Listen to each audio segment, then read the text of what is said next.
चलिए पंचायत चुनाव से जुड़ी एक बड़ी अपडेट आप तक पहुंचा दें, जहां पर भोपाल के ग्रामीण क्षेत्रों में धारा 144 लागू कर दी गई है।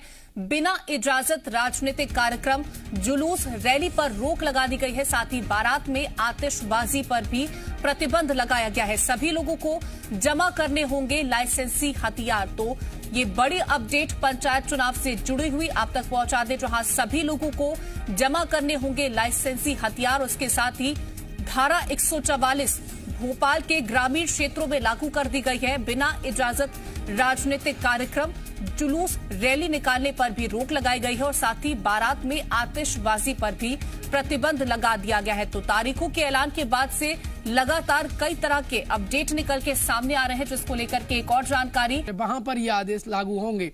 देखिए, शांतिपूर्वक पंचायत चुनाव संपन्न हो। राज्य निर्वाचन आयोग ने पिछले दिनों तारीखों का ऐलान कर दिया था त्रिस्तरीय पंचायत चुनाव की, चाहे वो ग्राम पंचायत चुनाव हो या जनपद पंचायत चुनाव हो, जिला पंचायत अध्यक्ष या सदस्य पद का चुनाव हो।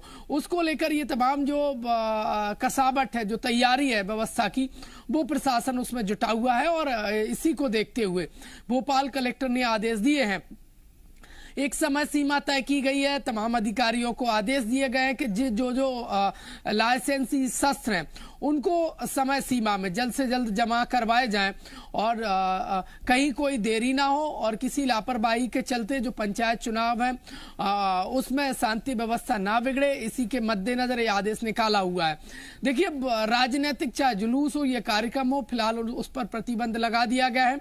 और इसके अलावा आतिशबाजी उस पर भी रोक लगाने का फैसला जिला कलेक्टर ने लिया गया है। देखिए, शांति व्यवस्था बनाने के लिए ये प्रशासन की कसावट है और अलग अलग जो विकास खंड है या जनपद है वहां पर एसडीएम को जिम्मेदारी दी गई है और ये आदेश भोपाल ग्रामीण में लागू रहेगा। जी, आतिशबाजी क्या पूरी तरीके से रोक लगा दी गई है क्या, या फिर कोई समय सीमा तय की गई है कि आप 10 बजे के बाद या 8 बजे के बाद आतिशबाजी नहीं कर सकते? देखिए, अब तक जो जानकारी निकलकर सामने आई है वो ये है कीर्ति के जो कई नेताओं के दौरे होते हैं और उस दौरान शासन अपना काम कर रहा है। कीर्ति चाहे तो तबादलों की बात कर लें या फिर हम शांति व्यवस्था बनाने के लिए प्रशासनिक हो या अन्य जो कसावट है वो जोरों पर हैं और लंबे समय बाद पंचायत चुनाव हो रहे हैं और लगभग तबादलों की लिस्ट पूरी फाइनल हो गई है और ज्यादातर लिस्टें भी निकल चुकी हैं। और अब ऐसे में ये धारा 144 के तहत ये आदेश निकाला गया है।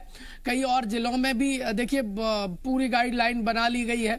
जल्दी आदेश धारा तो गाइडलाइन बना ली गई है, आदेश जल्दी पारित भी कर दिए जाएंगे उसको लेकर के। साथ ही और धारा 144 जो है वो कई ग्रामीण क्षेत्रों में भी लागू कर दी गई। फिलहाल प्रमोद, आप हमारे साथ बने रहेगा और भी जानकारी आपसे लेंगे।